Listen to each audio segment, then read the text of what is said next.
மல்லி. ராஜேஸ்வரி சொன்ன மாதிரியே இங்கே மேனேஜர் விஜயை குடிக்க வச்சு வீட்டுக்கு அழைச்சிட்டு வந்துடுறாரு. ஆனால் மேனேஜர் என்ன பண்ணுறாரு அப்படின்னா, விஜய்க்கு சரக்கு ஊற்றி கொடுத்து குடிக்க வைக்கல, நம்ம மல்லி கொடுத்த ஜூஸில் ஆல்கஹாலை கலந்து அதை விஜய்க்கு குடிக்க வச்சு, ஸோ விஜயை ஒரு குடிகார மாதிரி செட் பண்ணி வீட்டில் கொண்டு வந்து விட்டுறாங்க. அதோட அந்த இன்வெஸ்டர்கள் எல்லாமே விஜய் ஒரு மது போதைக்கு அடிமையான ஒரு மாதிரி பார்த்துட்டு எல்லாருமே பயங்கர கோபத்தோட போயிடுறாங்க. இங்கே விஜய் தடுமாறி வீட்டுக்கு வரதை பார்த்த மல்லி ரொம்பவுமே கண் கலங்கி ஓடி போய், விஜய் உங்களுக்கு என்னாச்சு விஜய், ஏன் விஜய் இப்படி பண்ணீங்க, என்னாச்சு விஜய் அப்படின்னு கேட்க, ராஜேஸ்வரி என்னடி என்ன ஒன்றும் தெரியாமல் நடிக்கிறியா, எல்லாத்துக்கும் காரணமே நீ தானடி, அவனை தனியாக கூட்டு போய் அவன் மனசை கஷ்டப்படுத்துகிற மாதிரி ஏதோ பேசியிருக்க, ஏதோ பண்ணியிருக்க, அதான் அவன் இப்படி குடிச்சிட்டு வந்திருக்கான். நல்லா இருந்தாண்டி என் தம்பி, நல்ல ஒரு பிஸ்னஸ் மேனாக இருந்தான், ஆனால் அவனை இப்படி ஆக்கிட்டல, சி நீலாம் ஒரு பொண்ணாடி. ஆனால் உன்ன மாதிரி ஒரு பொண்ணு யாருக்குமே மனைவி அமையக்கூடாது. உன்னை போய் அவன் மனைவியை தேர்ந்தெடுத்தால, அதுதான் அவன் பண்ண மிகப்பெரிய முட்டாள்தனம். அதுக்கு நீ என்ன பண்ணணுமோ அதை பண்ணிட்டல. சே உன்னை இந்த வீட்டில் விட்டு வச்சது தான் நாங்கள் பண்ண பெரிய தப்பு அப்படின்னு ராஜேஸ்வரி மல்லியை கண்டபடுத்திட்டுறாங்க. வாய்க்கு வந்ததை பேசுகிறாங்க. ஆனால் மல்லி எதையுமே எதிர்த்து பேசாமல் ரொம்ப பொறுமையாக இருக்காங்க. ஏன்னா மல்லிக்கு தெரியும் விஜய்க்கு நாம் எதுவும் கொடுக்கவே இல்லை, அப்போது இவங்க தான் ஏதோ பண்ணியிருக்காங்க, நாம் இப்போது அவசரப்பட்டு எது பண்ணாலும் அது நமக்கு தான் பிரச்சனை. ஸோ விஜய் கண் மெலிக்கட்டும், விஜய் கண் முடிச்சதுக்கப்புறமா மீதியை பேசிக்கலாம் அப்படின்னு மல்லி ரொம்ப பொறுமையாக இருக்காங்க. இங்கே அடுத்த நாள் விஜய் கண் முடிக்கிறாரு. கண் முடிச்சோடனே மல்லி சொல்கிறாங்க, விஜய் உங்களுக்கு என்னாச்சு விஜய், ஏன் இப்படி பண்ணீங்க, மல்லி நீ என்ன பண்ணுறீங்க, நான் எப்போ வீட்டுக்கு வந்தேன், விஜய் நேற்று நீங்கள் ஆஃபீஸ் போகும்போது நான் உங்களுக்கு ஜூஸ் கொடுத்தேன்ல, அந்த ஜூஸை போய் நீங்கள் ஆஃபீஸில் குடிச்சிங்களா, ஆமாம் மல்லி குடித்தேன், அதை குடித்ததுக்கப்புறம் நீங்கள் என்ன ஆனீங்கன்னு ஞாபகம் இருக்கா அப்படின்னு மல்லி நடந்த எல்லாத்தையும் சொல்கிறாங்க. அதை கேட்டு விஜய் என்ன மல்லி சொல்கிற, அப்படியா, அப்படி எனக்கு ஒரு சம்பவம் நடந்த மாதிரி ஞாபகமே இல்லையே, ஐயோ விஜய் நான் உங்களுக்காக நைட்டு ஃபுல்லாக தூங்காமல் உங்கள் பக்கத்தில் உட்காந்துருந்தேன், நீங்கள் புலம்பிக்கிட்டே இருந்தீங்க, எனக்கு மனசு எவ்வளோ கஷ்டமாக தெரியுமா இருக்குது, உங்கள் அக்கா என்ன கண்டபடி பேசிட்டாங்க, நீங்கள் எதுக்காக விஜய் குடிச்சிங்க, ஒருவேளை நான் உங்கள்கிட்ட சொன்னானே உங்களுக்கு விருப்பப்பட்ட டிவோர்ஸ் ஆற்ற ரெடியாக இருக்குன்னு, அதனால் குடிச்சிங்களா சொல்லுங்கள் விஜய். ஐயோ மல்லி நான் குடிக்கவே இல்லை மல்லி, நான் எது குடிக்க போகிறேன், நீ சொன்னது தப்பு எதுவும் இல்லையே, நான் உன்னை அடிக்கடி புரிஞ்சிக்காமல் கஷ்டப்படுத்துகிறேன், அதனால் நீ அப்படி பேசுன அவ்வளோதானே, நான் இதை பெருசாகவே எடுத்துக்கல மல்லி, அப்புறம் ஏன் விஜய் இப்படி பண்ணீங்க, தெரியல மல்லி, எனக்கு தெரிஞ்சு நான் குடிக்கலை அப்படின்னு பேசிகிட்டு இருக்கும்போது ராஜேஸ்வரி வராங்க. விஜய் கண் முடிச்சிட்டியா, ஏன் விஜய் இப்படி பண்ண, எனக்கா சொல்கிற நீயும் அதையே சொல்கிற, நான் எதுவும் பண்ணவே இல்லையேக்கா, ஐயோ விஜய் நேற்று உனக்கு என்ன நினச்சி ஞாபகம் இருக்கா, பத்திரிக்கையில் உன்னை பற்றி தப்பான செய்தி போட்டிருந்தாங்க, நீயும் அந்த இன்வெஸ்டர்லாம் மீட்டிங் வந்திருக்காங்க, நான் போய் மீட்டிங்கில் அட்டன் பண்ண போகிறேன்னு சொல்லி போனேன், ஆனால் நீ மீட்டிங்கில் அட்டன் பண்ண விதம் எப்படி இருக்குன்னு தெரியுமா, குடிச்சிட்டு போயிருக்காங்க, அதை பார்த்து இன்வெஸ்டர்கள்லாம் இதுக்கு மேலே உன்னை நம்பி நாங்கள் இன்வெஸ்ட் பண்ண முடியாது, நாங்கள் இன்வெஸ்ட் பண்ண இல்லை ஷேரிங்கள்கிட்ட கொடுத்துருங்கன்னு சொல்லி பிரச்சனை பண்ணுறாங்க விஜய், இப்போ நீ என்ன பண்ண போகிற, எனக்கா சொல்கிறீங்க உண்மையாவா, ஆமாம் விஜய் இப்போ தான் மேனேஜர் குணசேகரன் பேசினார், ஆஃபீஸில் பெரிய பிரச்சனையே போயிட்டுருக்கு, எல்லாத்துக்காரும் நீ குடிச்சது தான், அதோட இப்போது ஆஃபீஸில் எல்லோரும் என்ன சொல்கிறாங்க தெரியுமா, எனக்கா சொல்கிறாங்க வீட்டில் உனக்கு நிம்மதி இல்லை, வீட்டில் மனைவியால் உனக்கு தினம் டார்ச்சர், அதனால தான் நீ குடிக்க ஆரம்பிச்சிட்ட, குடிக்க அடிமையாகிட்டேன்னு எல்லாருமே கண்டபடி பேசிட்டு இருக்காங்க விஜய்.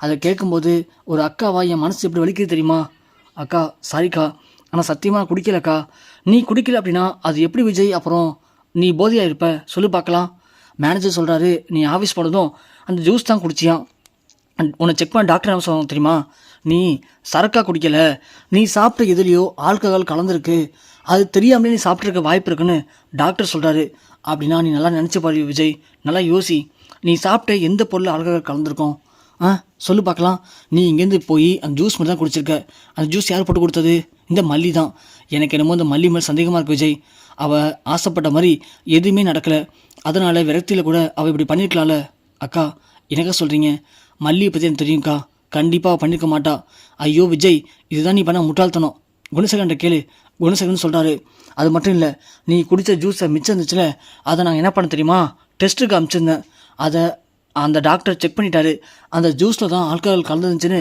அவர் இப்போது டெஸ்ட் ரிப்போர்ட் கொடுத்துருக்காரு, பார் விஜய் இதை அப்படின்னு இங்கே ராஜேஸ்வரி காட்டுறாங்க. அதை பார்த்த விஜய்க்கு சமாதிரிச்சு, எனக்கா சொல்கிறீங்க உண்மையாவா, ஆமாம் விஜய் இந்த டெஸ்ட் ரிப்போர்ட் என்ன சொல்லுது, நீ சாப்பிட்ட ஜூஸில் தான் ஆல்கஹால் கலந்துருக்கு, அந்த ஜூஸ் யார் போட்டு கொடுத்தது, மல்லி தானே, அப்போ மல்லி தான் கலந்துருக்கா, நீ தான் இன்னும் அந்த மல்லி நம்பிக்கிட்டு இருக்க, ஆனால் அந்த மல்லி ஒரு காரியவாதி, அவளை பொறுத்த வரைக்கும் உன்னை எப்படியாவது மயக்கி தான் கைக்குள்ளே போட்டுக்கிட்டு இந்த சொத்தை அடையணும், அது மட்டும்தான் அவளுடைய ஒரே குறிக்கோள். அதுக்காக அவள் எந்த லெவலுக்கும் போவான்னு எனக்கு தெரியும். ஆனால் இப்படி பண்ணுவான்னு சத்தியமாக நினைக்கல விஜய். ஆனால் அவள் இதையும் பண்ணிட்டா. இதுக்கு மேலே முடிவெடுக்க வேண்டியது உன் பொறுப்பு தான், உன் கையில் தான் இருக்குது. என்ன பண்ணலாம் நீ சொல்லு விஜய். இங்கே விஜய் ஒன்று கடுப்பாயிராரு. சி, உன்னை போய் நான் எந்த அளவுக்கு நினச்சேன். நீ ஒவ்வொரு முறையும் ஒவ்வொரு தப்பு பண்ணும்போதும் கூட உன்னை நான் மன்னிச்சு விட்டுருக்கேன். இல்லை மல்லி தெரியாமல் பண்ணியிருப்பா, தெரிஞ்சு பண்ணியிருக்க மாட்டான்னு நானும் எல்லா முறையும் பொறுத்து போனேன். ஆனால் நீ என்ன பண்ணியிருக்க, ஒவ்வொரு முறையும் என்ன நல்லாவே முட்டாளாக்கிட்டால. ச்சே, உன்னை நினச்சாலே எனக்கு ரொம்ப அசிங்கமாக இருக்குது. இப்படி இன்வெஸ்டர்கள் முன்னாடி என்னை அசிங்கப்படுத்திடல. எதுக்கு இப்படி பண்ண சொல்லு மல்லி. ஐயோ விஜய், என்ன விஜய் நீங்களும் இப்படி பேசுகிறீங்க? உங்கள் அக்கா தான் என்னை புரிஞ்சிக்காமல் பேசுகிறாங்கன்னா நீங்களுமா என்னை புரிஞ்சுக்கல? நான் ஏன் விஜய் இப்படி பண்ண போகிறேன்? ஏன் பண்ண போறியா? அவங்க சொல்கிற மாதிரி நீ கொடுத்த ஜூஸை தவிர நான் எதுவுமே குடிக்கவே இல்லை. அப்போது அந்த ஜூஸில் தான் எதுவும் நடந்திருக்கு. டெஸ்ட் ரிப்போர்ட் கரெக்டாக சொல்லுது அந்த ஜூஸில் தான் ஆல்கஹால் கலந்துருக்குன்னு. எதுக்கு அப்படி பண்ண சொல்லு மல்லி அப்படின்னு விஜய் கேட்க, மல்லி ஒன்று விஜய், நான் திரும்ப சொல்கிறேன், சத்தியமாக நான் அப்படி செய்யவே இல்லை. நான் என்றைக்குமே உங்கள் பணத்துக்கோ உங்கள் சொத்துக்கோ உங்கள் குழந்தைக்கோ ஆசைப்பட்டதில்லை. வெண்பாவை மனப்பூர்வமாக என் குழந்தைய தான் பார்க்குறேன். உங்களை நான் என் கணவனை தான் பார்க்குறேன். அப்படி இருக்கும்போது நீங்கள் மட்டும் எதுக்காக விஜய் இன்னமும் என்னை நம்பாமல் இப்படி சந்தேகப்பட்டு கொஞ்சம் கொஞ்சமாக மனசு நோக்கடிக்கிற மாதிரி பேசுகிறீங்க?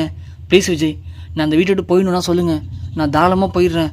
ஆனால் இந்த மாதிரி என் மேலே ஒரு தேவையில்லாத பழி போட்டு என்னை கஷ்டப்படுத்தாதீங்க விஜய். எனக்கு ரொம்ப கஷ்டமாக இருக்குது. சி, போதும் நிப்பாட்ரி. இன்னும் எத்தனை நாளைக்கு தான் விஜய் எப்படி நடிச்சு ஏமாற்ற போகிற? விஜய், இவன் நடிக்கிறத ஏமாறாத விஜய். நீ இப்படி தான் ஒவ்வொரு முறையும் ஏமாந்து போகிற. அவள் உன்னை ஏமாற்றிட்டே இருக்கா. இவன் நடிக்கிறா விஜய். இவள் சரியான நடிகை, எனக்கு தெரியும் விஜய். எனக்கு தெரிஞ்ச ஒரு பாம்பு மாதிரி. இவளை வீட்டில் விட்டு வைக்க உனக்கு தான் ஆபத்து. இவளை இப்போவே நீ கழுத்தை பிடிச்சி வெளியே தள்ளு. அப்படி தள்ளிட்டனா வீட்டில் இருக்கிற பாதி பிரச்சனை முடிஞ்சிடும். நம்ம விஜய் ஒன்னே இங்கே பாரு மல்லி, நான் பொறுத்திருந்த வரைக்கும் போதும். இதுக்கு மேலே என்னை பேச வைக்காத. ஒழுங்கு மரியாதையாக நீயாவே வீட்டை விட்டு வெளியே போயிடு. அதுதான் உனக்கு நல்லது. இல்லை அப்படின்னா நானே கழுத்தை பிடிச்சி வெளியே தள்ளுற மாதிரி இருக்கும். விஜய், நான் சொல்கிறது கேளுங்க விஜய். ஏய் இங்கே பாடி, உனக்கு ஒரு முறை சொன்னால் அறிவே இருக்காதா? எதுக்கிட்ட இப்படி இன்னமும் இங்கே இருந்துகிட்ருக்க? ஏன் எப்படியாவது விஜய் மனசை மாற்றி திரும்பவும் இதே வீட்டில் ஒட்டிக்கிட்டு எப்படியாவது சொத்தை ஆட்டிய போகணுன்னு ஆசைப்படுறியா என்ன? நீ தான் யோக்கியமாச்சே. நீ தான் யார் சொத்துக்கும் ஆசைப்பட மாட்டியே. அப்படியாண்டி இன்னும் கெஞ்சிக்கிட்டு இருக்க? ஏன் உனக்கு வீடு வாசல் இல்லையா? இல்லை வாழ்கிறதுக்கு வழி இல்லையா? சொல்லுடி. உனக்கு தான் எல்லாமே இருக்குல்ல. நீங்கள் தான் மானத்துக்காக என்ன வேணும் பண்ணுவேன்னு சொல்லுவியே. அப்படியே நீங்கள் இருக்க, போய் தொலைய வேண்டி தானே. கிளம்புடி முதல்ல. விஜய், இவ இப்பெல்லாம் சொன்னால் போக மாட்டா இரு விஜய் அப்படின்னு ராஜேஸ்வரி மல்லியை கையை பிடிச்சி தரத்தனி இழுத்து வராங்க. இழுத்துட்டு வந்து வீட்டை விட்டு வீட்டுக்கு வெளியே இருக்கிற வாசப்படி தள்ளி விடுறாங்க. ரஞ்சிதா மல்லியோட பேக் எடுத்து வந்து தூக்கி போடுறாங்க. இங்கே பாரு, நீ கொண்டு வந்த அந்த 4 புடவையும் 4 ஜாமான் தான் இருக்குது. அதை ஒழுங்காக மரியாதை எடுத்துக்கிட்டு இங்கேருந்து கிளம்பிடு. இன்னொரு முறை இந்த வீட்டு வாசலில் உன்னை பார்த்துன்னு வச்சுக்கேன், அப்புறம் நல்லா இருக்காது சொல்லிட்டேன். பொடி முளைங்கேருந்து. மல்லி அழுதுகிட்டே நிற்கிறாங்க. மல்லிக்கு இங்கேருந்து போகிறதுக்கு மனசே வரல. ஏன்னா நாம் இருக்கும்போதே இந்த ரஞ்சிதா ஏதோ பிளான் பண்ணி விஜயை குடிக்க வச்சுருக்காங்க. நாமளும் இந்த வீட்டை விட்டு போயிட்டோன்னா அப்புறம் விஜயோட நிலமை இனத்துக்காகிறது. இவளுங்க எந்த நிலவுக்காலும் போகிறதுக்கு ரெடியாக இருக்காளுங்க. இல்லை, விஜய் ரொம்ப பாவம். விஜய் எதையுமே புரிஞ்சுக்காம நம்ம மேலே கோவப்படுறாரு. ஆனால் விஜய் இங்கே விட்டுட்டு போகிறதுக்கு பயமாக இருக்குது. என்ன பண்ணுறது இப்போது? இதுக்கு மேலே நம்மளால் இந்த வீட்டுக்குள்ளே போக முடியாது. ஏன்னா விஜயை நம்மளை வெளியே போக சொல்லிட்டாரு. விஜய் நம்மளை புரிஞ்சிக்கவே இல்லை.